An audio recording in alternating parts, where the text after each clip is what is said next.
Hello, hello, hello. Welcome back to the weekly Monday Motivation Podcast. No more excuses. I am your host, Sandi Ballard, the badass business coach. Yes, I am. Thanks for being here. Is that my logo even says it? Thanks for being here, for listening, and for sharing the podcast and videocast with others. And if you haven't yet, subscribe to the YouTube channel. I do have clients that still just listen to the voice recording, but it helps notify you when another one comes out, which I think probably all of them all of them do, but that is, I'm just asking. For those of you who have not yet set your goals for 2023, get on it. We're here. It's January 2nd, right? Let's do this. The whole point of today's podcast and really getting into this year is to make sure you realize what amazingly badass shit you did last year, no matter how little you think it is, but also be ready for this year. It's January 2nd.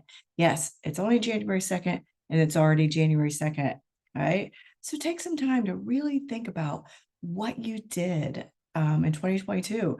I gave all of December was my worksheets on reviewing your goal or reviewing your year, reviewing your goals, setting up weekly goals.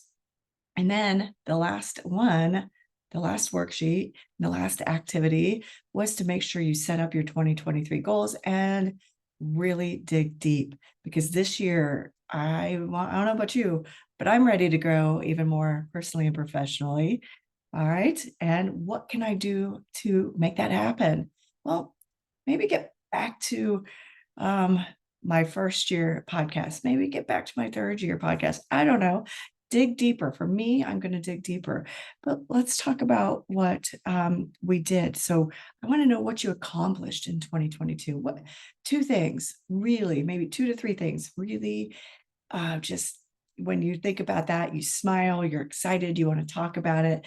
Maybe people are tired of hearing about it. Doesn't matter, because it's your success and it's what you did to finish the year strong.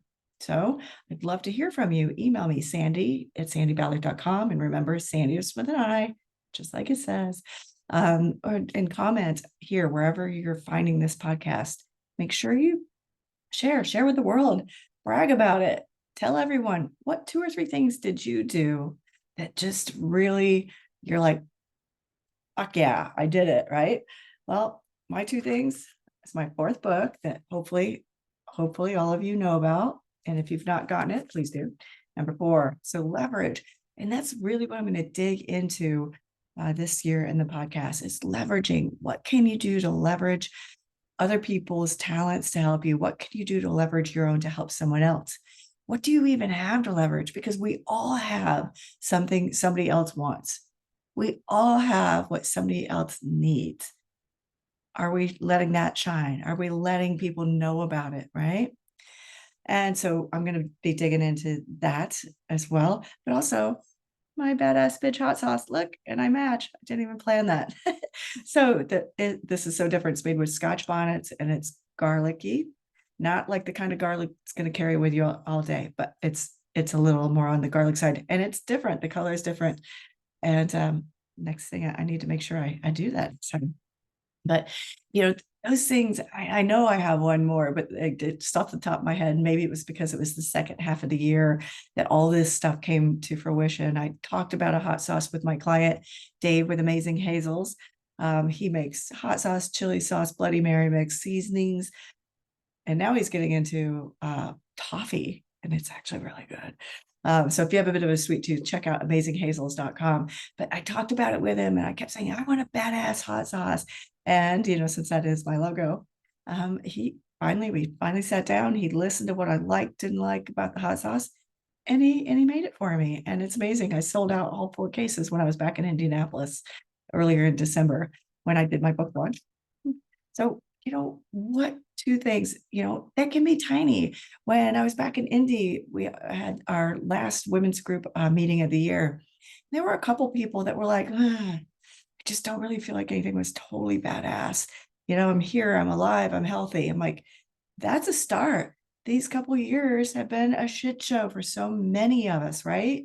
So, many of you may have had to restart, pivot. Lord, we've all had to pivot in some way, right? restart, pivot, change things, start a business, close down a business, relaunch, I mean, move, whatever it is. You just be thankful. There are days when I've gotten up and said, somebody's like, how's your day? How you doing today? I'm like, I'm upright. It's what you have. And maybe it is just starting with your health. And maybe it is just starting with a little baby step of happiness. All right. Whatever that is. 2 to 3 things. And even if you don't think they're bad, just keep thinking, write down stuff because it'll come to you. Like I said, I know I had something else, but I can't think of it off the top of my head. I know I've gotten some new clients this year and it's really cool. And I've had some others re-sign that I hadn't talked to in a couple of years. And that's just really, really kind of a cool feeling. And so the next thing with what I want to make sure you're set up for success for this year is having a word of the year, right? Why do you have to have a word of the year? Let's come up with one. Well, yes, I have a worksheet for that.